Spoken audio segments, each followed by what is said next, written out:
What's up, everybody? Welcome to part 4, the final chapter of how to make the beat for paper planes. And before we get started, I know what you're thinking. You're thinking to yourself, Mr. Minnerly, where can I get a hat like that? Well, you can't unless you get it like I did, which was basically to find it on the street in front of my house, which either means that I got a free hat or a case of head lice. I'm not really sure which, but I'm rocking it for right now with the fashion accoutrement of the headphones on top, which I think really kind of makes it. All right, so let's get a quick review here of what we got so far. In part 3, we finished 3 tracks. We finished the organ track, which sounds like, let me solo that so we can actually hear it, I suppose would be good. And I don't want my kick in there yet. So we got that. We got the organ. We got the guitar. We got our bass. And that's what we got, basically. So in this final part, what do we have left to do? Well, we've got to get basically 3 parts. The kick, which is going to sound like... it's actually, there's 2 parts of the kick. In the first part, the first 4 bars, the second half of the first 4 bars, we have just a straight downbeat, what we'd call 4 on the floor, because they're playing all 4 beats on the kick drum right here in the second half.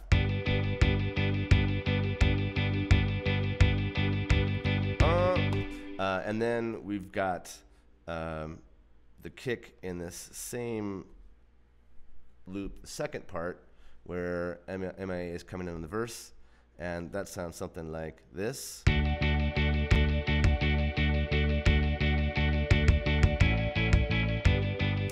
we can hear that by itself. There's the kick part that we're going to make. Kick parts, incidentally, sound just kind of ridiculous and unmusical by themselves. It just sounds kind of random, like someone's just hitting something, you know? But if we add in the snare, which in this case is a snap, the beat's going to suddenly make sense. Check it out.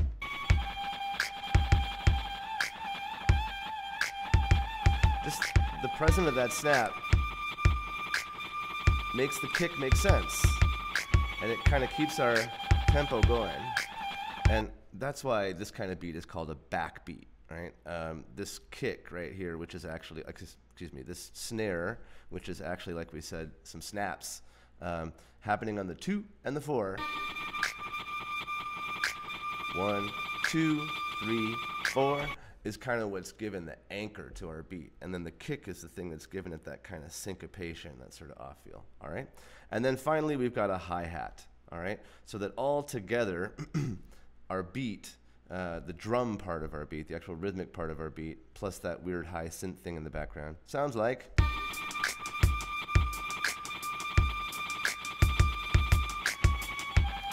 And if you bring in the other stuff,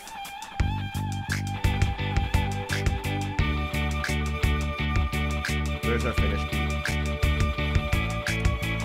Not bad. Could hit up M.I.A. for her next production. Maybe, you know, she'll hire us or something. Yeah. When she sees the hat, you know, how could she say no? Okay, so let's go back to our original session, and I'll walk you through how to make this stuff. All right, so I am going to open recent, and we're going to take this one, which is going to leave us off where we were at the end of part 3. Man, my desktop is a mess. I got to clean that puppy up. All right. Pro Tools is particularly slow today. I got some cobwebs in my computer. All right, so here's where we left off on this. So first of all, I'm just going to kind of resize these tracks for myself a little bit, shrink those puppies down. Incidentally, I can do them all at once by holding down the Option key, drag, give myself some room. Okay, so there's my tracks. First thing I'm going to do, well, let's see. I got to make in a kick track and a hi-hat track. And then I have to make an audio track for the snaps. All right? Let's take care of the kick track and the hi-hat track first. So that means that I'm going to make 2. Do I want to make them mono or stereo?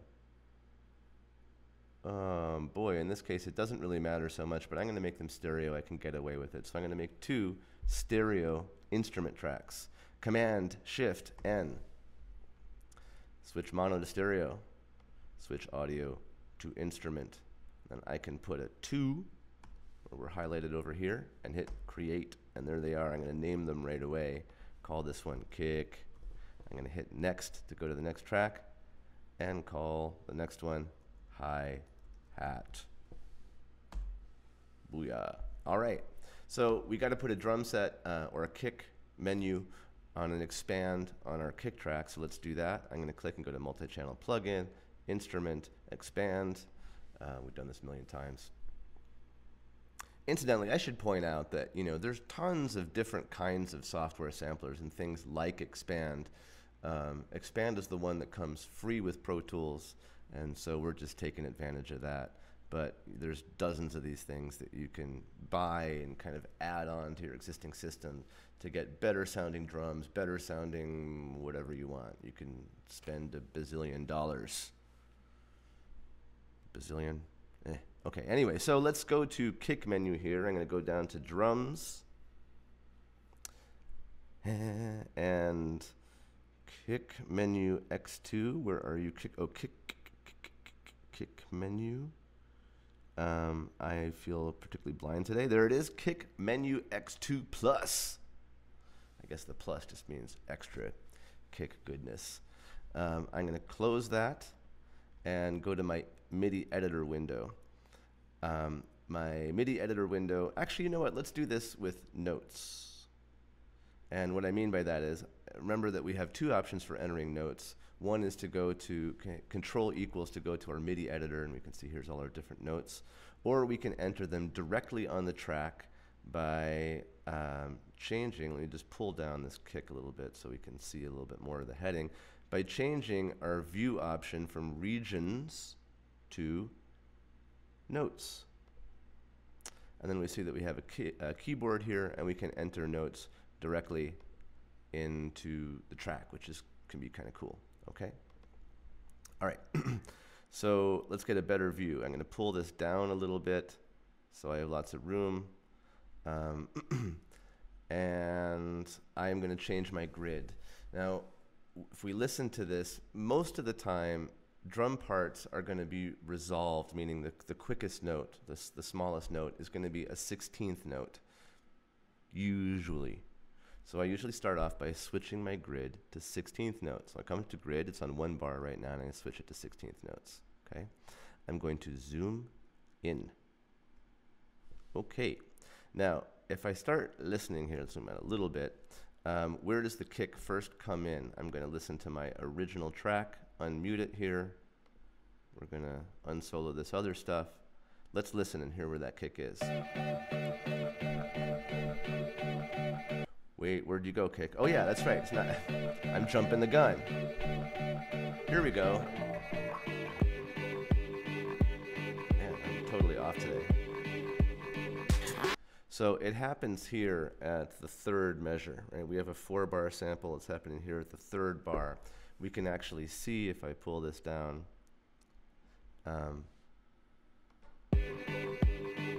the kick waveform. And so I can actually use that as a guide, right? I'm going to take my kick track, and I'm going to grab the name of it. I'm going to click, right? And I'm going to click and hold and drag that track up to the top so it's underneath my original sample of the song. That way I can use the waveform of the song as a guide. And I can see here that the kick is happening on every beat. In other words, the 1st beat, 2nd beat, 3rd beat, 4th beat, all 4 beats of the bar. So I'm going to enter a kick in each one of those places. Now, which kick? Well, I did a lot of listening, and the kick that we have here is what I would call a tight, low kick. And what I mean by tight is that it goes thump. It doesn't go boom. That's thump and not boom. I know, it's ridiculous, the sounds you have to make really to do this, but you know, what am I going to do? All right, so I want something that's like a short, doesn't have a long decay, doesn't have a big trail, just a punchy, tight kind of kick, but it's also got to have a lot of low end. right? That's a bassy kick. All right, so after doing some listening, I figured out that this kick, I'm scrolling down until I can see the 2 here on the notes, and I'm going to click on C sharp, which is this note right here. Let's put on the solo so we can hear that. That's nice and punchy. It's short, it's tight, but it doesn't quite give me all the depth that I need, all the bass, the whoomp that I need.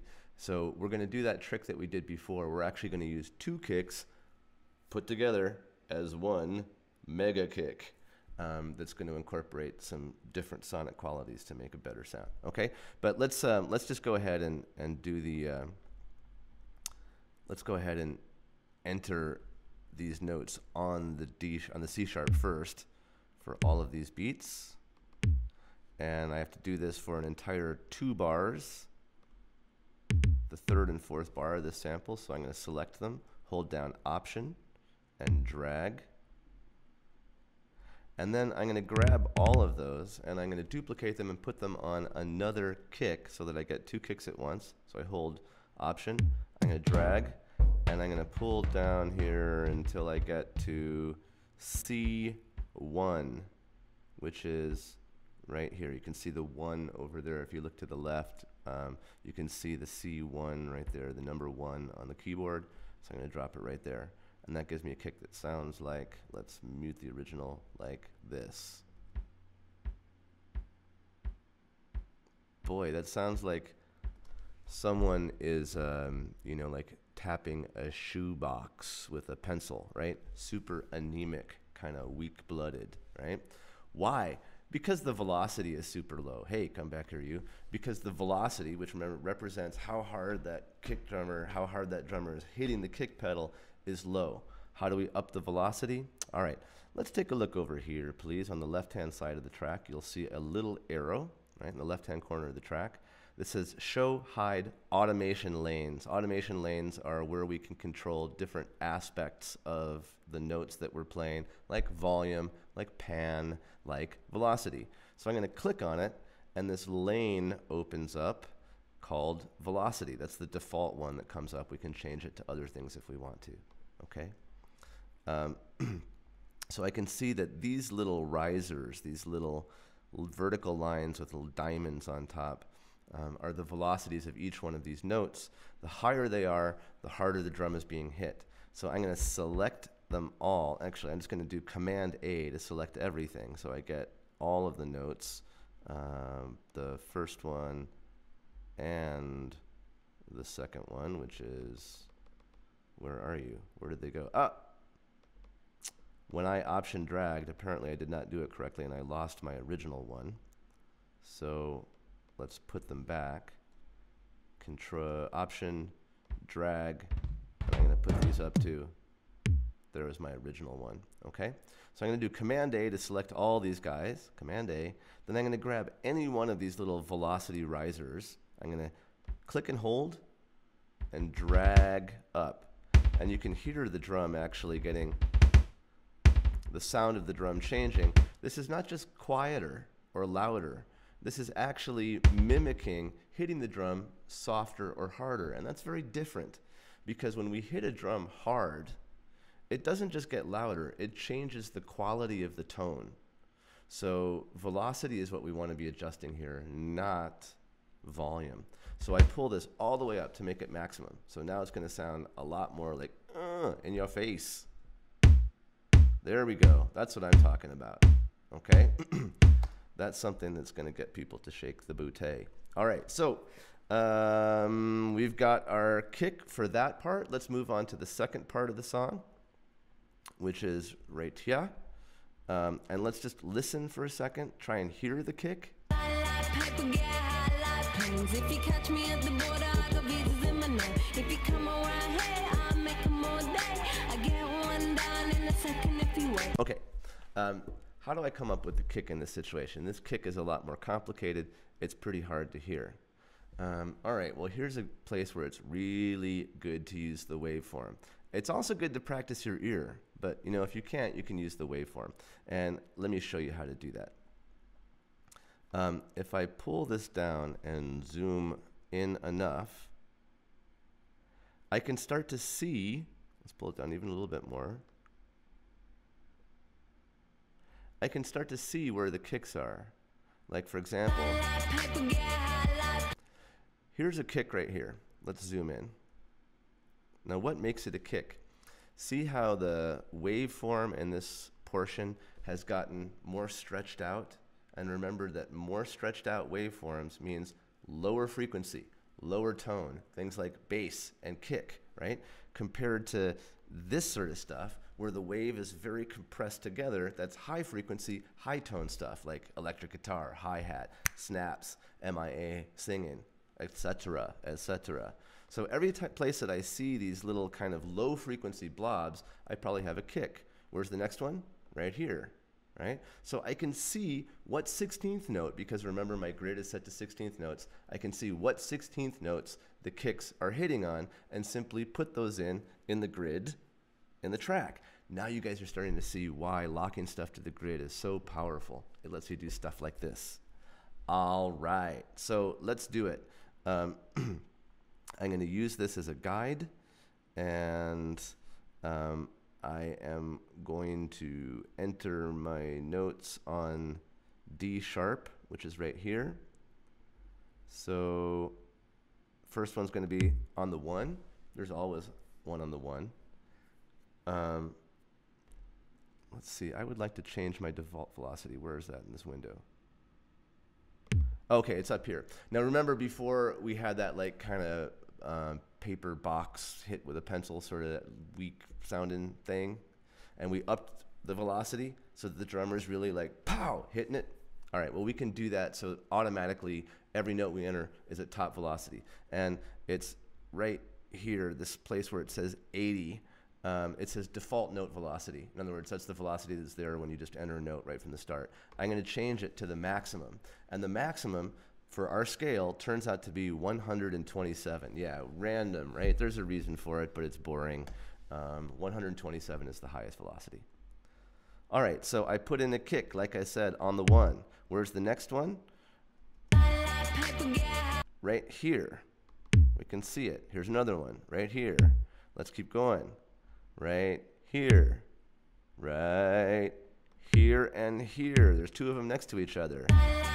Let's hear that, right? That's where it's doubles. There's 2 more right here. Zooming out. I can see where these things are. Another one on the 1. Whoops, wrong note.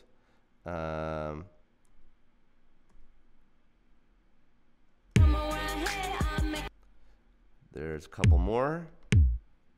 There's one right there, right? Is that correct? Let me just listen.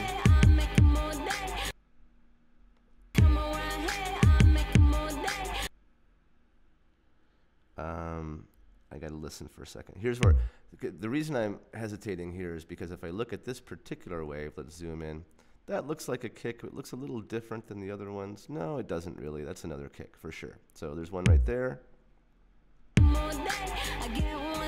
One right there. Double right there. Double right there. Still just looking at the waveform. There's one right there. Let's zoom out and see where I'm at, and I can see I'm at the end of the song. Okay? So that was it, just using the waveform.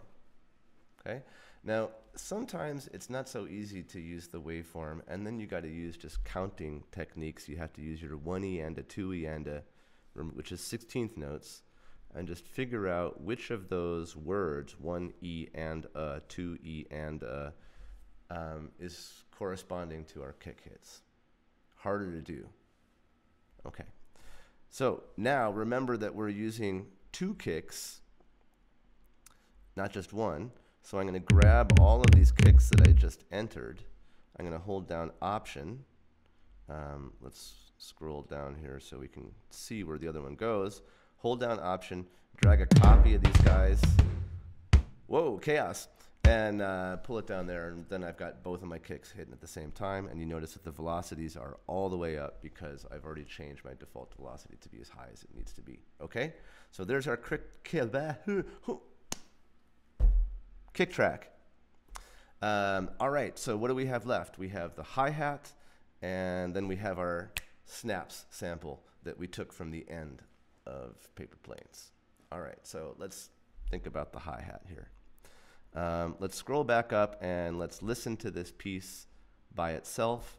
So I want to solo just this section, and again, another little trick. I've got a bunch of stuff soloed, right? I'm lazy. I don't want to scroll down here and unsolo all of these things and then just solo this one. So I'm going to hold down Option, click on any solo, and watch all of the solos. Watch all the yellow solo buttons. They all turn off. Okay? Now they're all off, and I can just hit the S for that one. It's quicker. Saves you time. All right, let's listen for the hi-hat. If you catch me at the border, I got visas in my name. If you come around here, I'll make them all day. I get one down in a second. Can you hear it? I fly like paper, get high like planes. If you catch me at the border, I got visas in my name. If you come around here, I'll make them all day. I get one down in a second. Okay, so it's going like 1, 3, 1, 3, right? If I'm counting 1 E-enda, 2 E-enda, 3 E-enda, 4 E-enda, it's going 1 and a 2 E-enda, and a 4 E-enda, 1, and a 2 E-enda, 3, and a 4 E-enda, and a 4 E-enda. Okay? So how many is that? And a 4 E-enda. That's 6. So I have 6 hi-hat notes, 6 16th notes in a row, starting on the and of 2 and the and of 4. Ah, what? What? Let's say that one more time. We're going to have 6 hi-hat notes, starting on the and, 6 16th note hi-hat notes, okay? Starting on the and of 2 and the and of 4.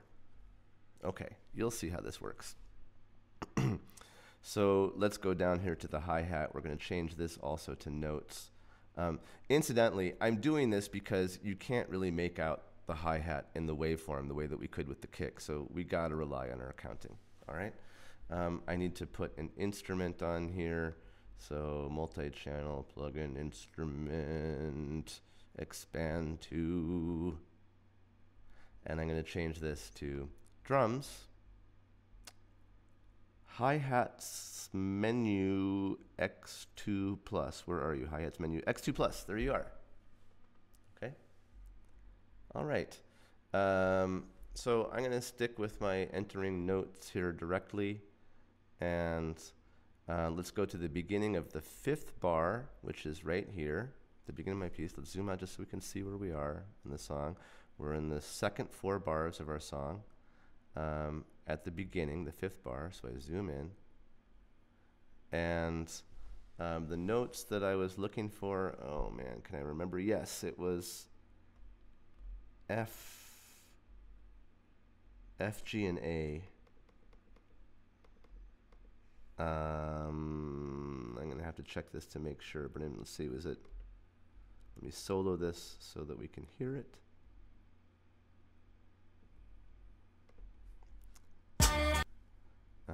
And I'm going to do the same trick here. Option click on solo, and we're just going to solo that by itself. No, it wasn't that one. So I think we're down. Yeah, we're down here.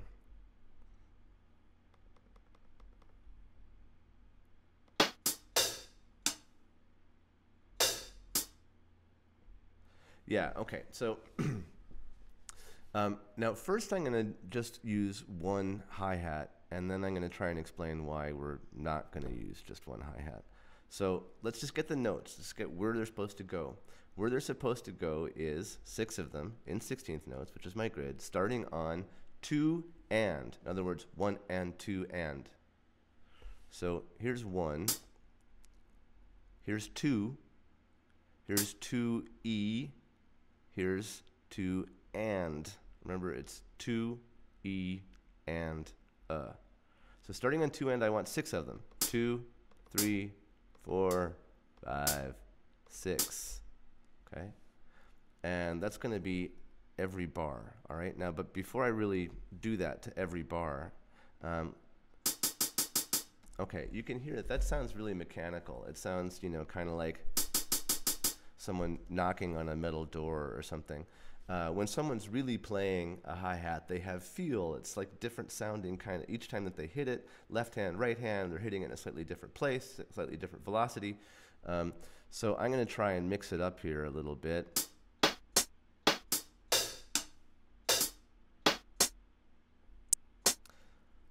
So let's do something like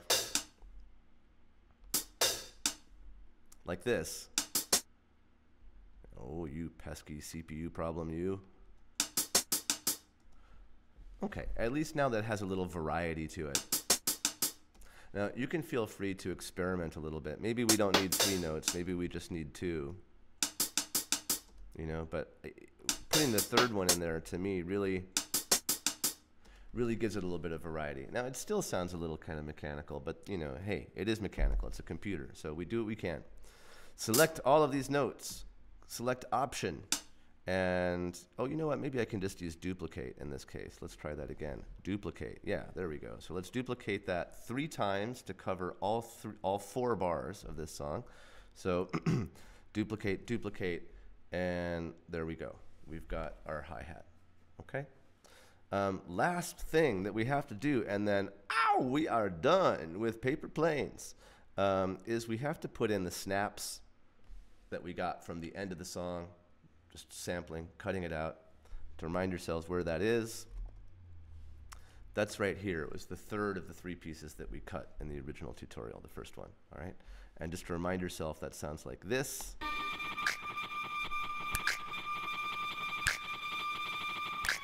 That's our snare, right? So now what we can do is we can just copy this down to another track and line it up with this other part. I need an audio track to do that. So I'm going to shrink down my tracks, holding down Option. I'm going to shrink down my tracks until I have a decent view of everything, just a little bit more. And I'm going to make a new track, Command, Shift, N. And I'm going to select a stereo, because this is from the original CD, which is in stereo, right? So I'm going to choose a stereo audio track. Right? We're not making an instrument. We're not entering MIDI notes anymore. We're taking a real hunk of audio that we got from the original song, and we're pasting it onto that track. Okay? So 1 stereo audio track. I'm going to double click on this and call it Snaps. How about Snaps and Synth? Snaps and Synth. That sounds kind of like a bad audio fast food restaurant. S-Y-N-T-H. Snaps and Synth. Okay, so now I'm going to drag this puppy right here, and I'm going to pull it down until it's lined up with my other stuff. There we go. And let's listen to all of that together now. Let's listen to just of our beat, which is going to be our snaps and synth, our hi-hat, and our kick. I'm going to mute the original.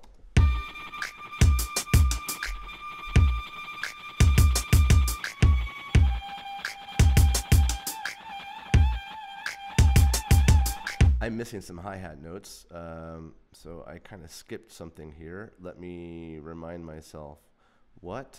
I'm going to unsolo everything, solo that again. Let's listen.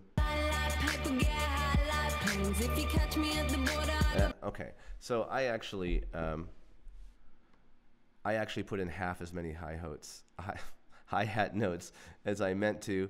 Busted. I messed up. Okay, because I said it was 2 and 4 and. It's actually 1 and 2 and 3 and 4 and 1 and a 2e and a 3 and a 4e and a. Okay, so let's try that again. I'm going to go back to my hi-hat notes here. And I am going to zoom in until I can see stuff pretty good. And I'm going to do this. This is actually supposed to start on 1 and. Here's 1, here's 1 E, here's 1 and. 1 E and. So I grab these notes, drag them over. I'll get rid of these guys. There must have been a little copy there. Option drag to the, oops, Option drag to the to and. So hold down Option, drag over to the to and, which is right there. Option drag, let's get rid of these. Actually, in this part, I don't have to Option drag anymore. I can just duplicate these puppies. So let's get rid of these notes that were in the wrong place. I'll select all of those and just duplicate them. So sorry about that. That's what it's supposed to really look like. I won't edit out this part of the video just to, you know, show you that it's a process. Everybody messes up, even me. Okay, so this is the way it should sound. There we go. Now I need to do it for the second half. So I'm going to select all of these guys and duplicate, and there we go. Okay, so now back to what it really should sound like. Let's select the kick, the hi-hat, and our snaps and synth, and here's the rhythmic part of our beat. Let's hear the whole thing from the beginning.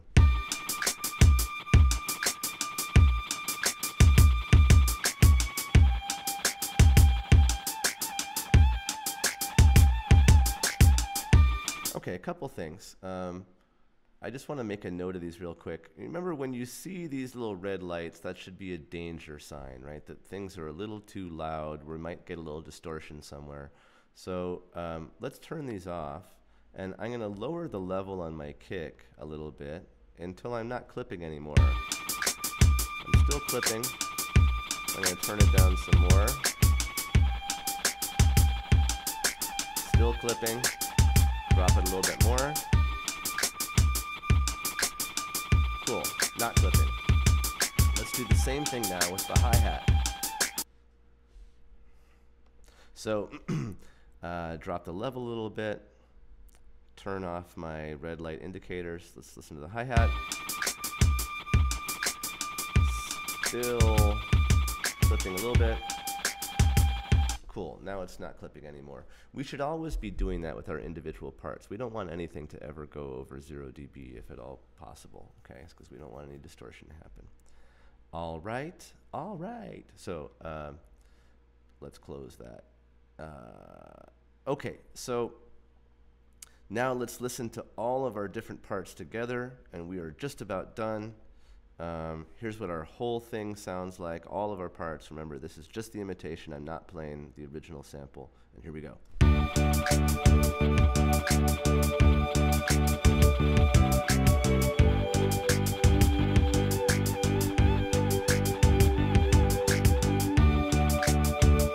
Okay, sounds pretty good. The only thing that's left to do is to do a little bit of final mixing. In other words, we can adjust the levels of our different tracks to try and get them to sound balanced to each other. We do that in the mix window, and the mix window you can access by either going to Window and selecting Mix, or you toggle back and forth between the Edit window and the Mix window by hitting Command equals. So Command equals, every time I hit it, I'm going to go back and forth between these two windows, all right? This is the window that I want, and I can see, come back here, I can see that I have a fader, just like on a mixer, because these are, you know, Pro Tools is imitating the old school actual tactile mixers. I have a fader for each one of my tracks, and so I can adjust these up or down in order to get a relative balance, okay? Now remember, you don't want to lift everything too much because you're going to eventually increase the volume of your song until the final output is too loud. So I'm going to show you a trick for avoiding that. We're going to create something called a master fader.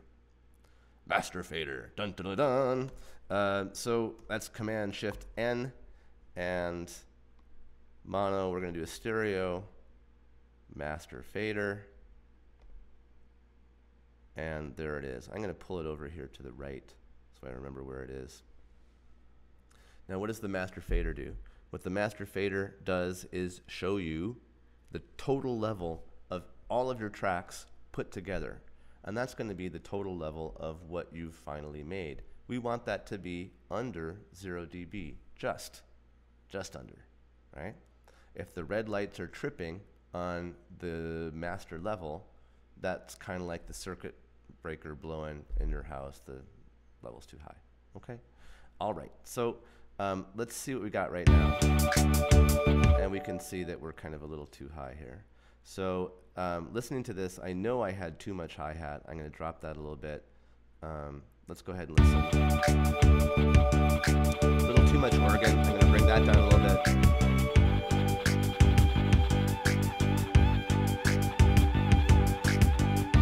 Maybe up my snaps a little bit. Drop my bass a little bit. Drop the guitar a little bit.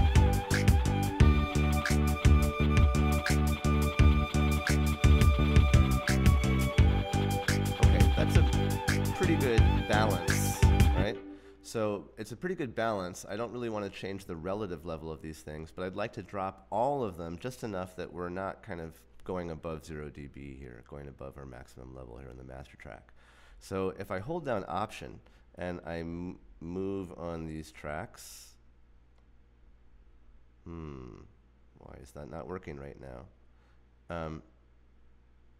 I guess I'll have to review that. I'm trying to remember how to move all of the faders at once. Is it Command? Is it Control? Poop, I can't quite remember that. So I'm going to have to look that up. So in the meantime, what I'm going to do is just drop every fader about the same amount. That's not too much of a pain since this is a pretty small session. We only have a few tracks. Drop the kick there. And let's try that. Cool. Now I can boost things a little bit more. What do I want a little more of? A little more bass. A little more guitar.